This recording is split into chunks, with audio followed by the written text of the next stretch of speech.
Para sa lahat ng mga taong mahilig maghanap ng iba kahit may karelasyon na. Hindi na tayo bata para maghanap ng mga bagay na wala. Siguro nga, may mga bagay na wala sa kanya, kaya hinahanap mo sa iba.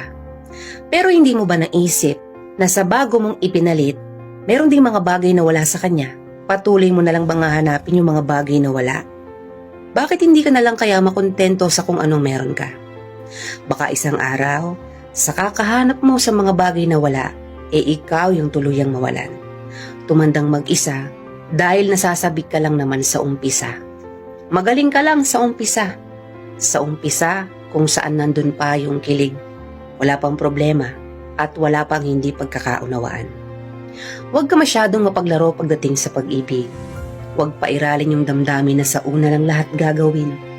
Matuto tayong pahalaga ng mga taong tunay na nagpapahalaga at nagmamahal sa atin. Huwag kang pumasok sa isang relasyon kung hanggang simula lang ang alam mo.